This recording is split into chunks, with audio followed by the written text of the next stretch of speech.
¿Qué tal? Muy buen día. El día de hoy voy a platicarles un poco acerca de las fases de la epidemia que estamos viviendo actualmente en nuestro país. Bueno, vamos a dar un poquito el recorrido a través del tiempo para poder explicarles los cambios entre cada fase y lo que hemos hecho en el sector salud, lo que ha hecho un poco las autoridades de gobierno y lo que tenemos que hacer como población en cada una de estas fases.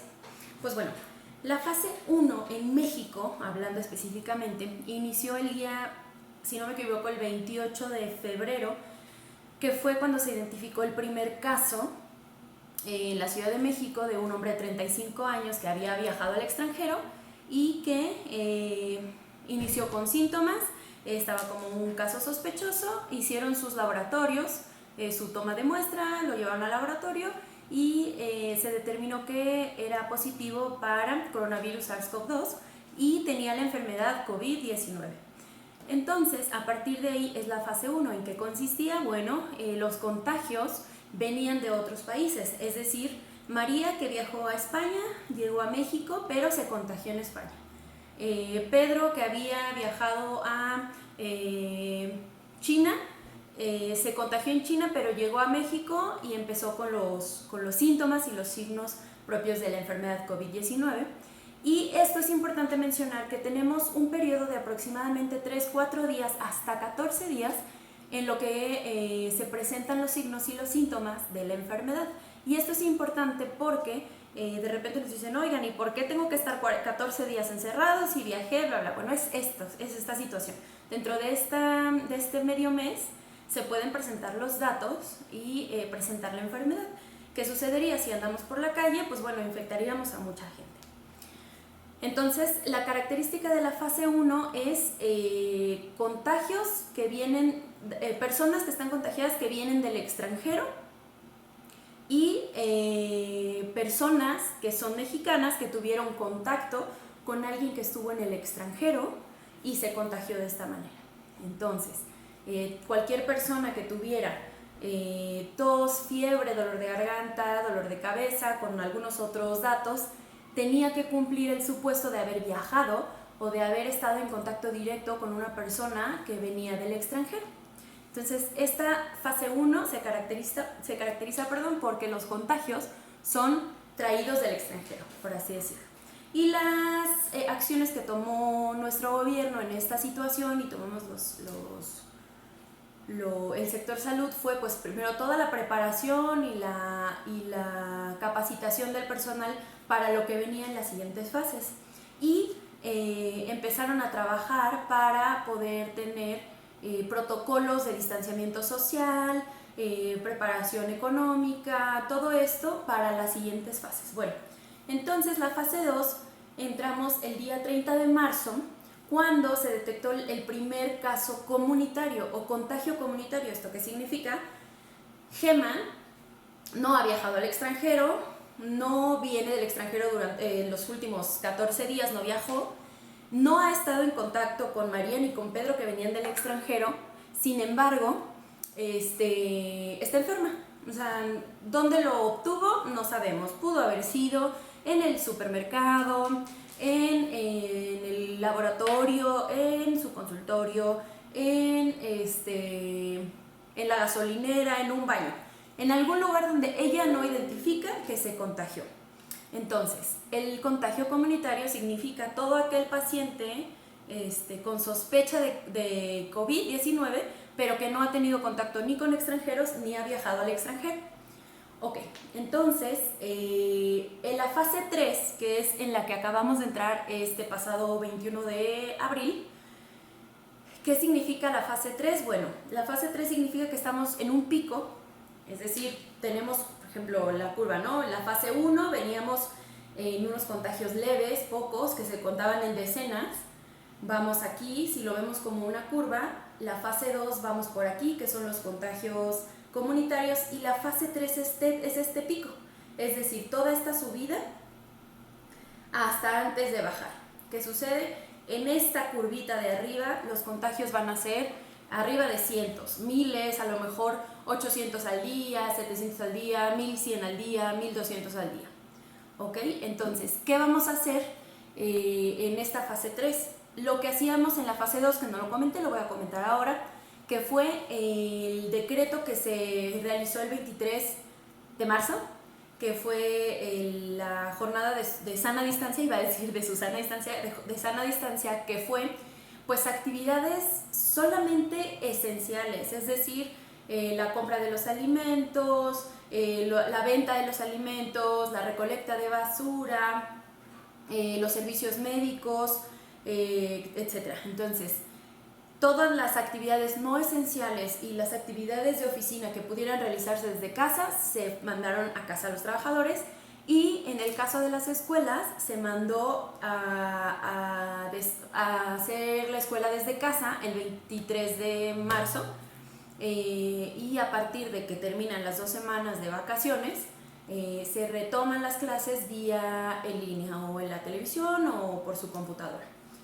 Entonces, ¿qué sucede? Hace también unos cuantos días nos comentaron que la jornada de sana distancia se había alargado, es decir, podríamos retornar actividades el 15 de mayo o el 30 de mayo o el 20 de mayo, y todo esto depende del comportamiento de la epidemia en cada estado, en cada municipio, en cada país incluso, ¿no?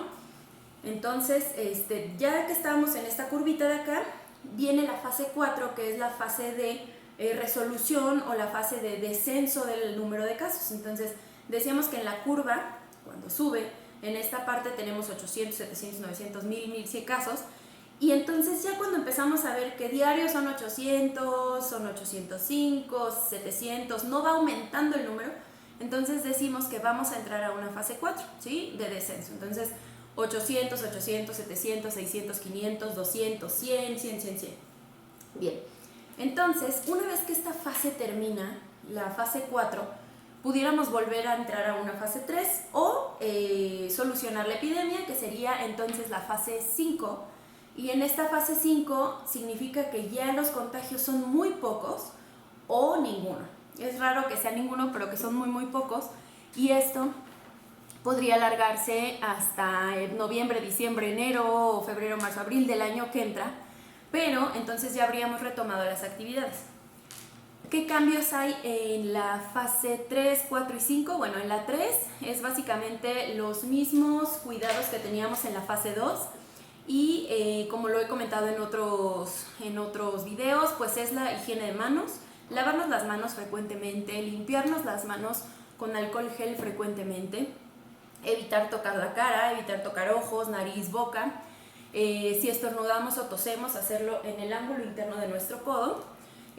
Salir lo menos posible, únicamente salir por alimentos, por cuestiones esenciales.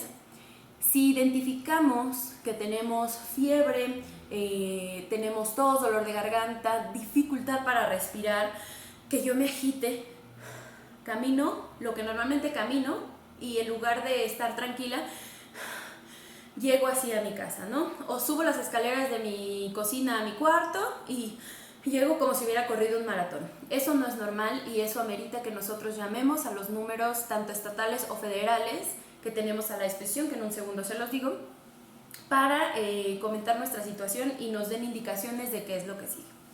Y seguir las instrucciones de las autoridades de salud y las autoridades estatales o federales para mantenernos en casa. Ahora, oiga, pero pues si no estoy enfermo y aquí casi no hay casos en Guanajuato, son bien poquitos, son como 104, pues puedo salir, o sea, me puedo salir al súper sin protegerme, sin lavarme las manos, puedo ir a casa de mis amigos, puedo ir a visitar a mis papás. No.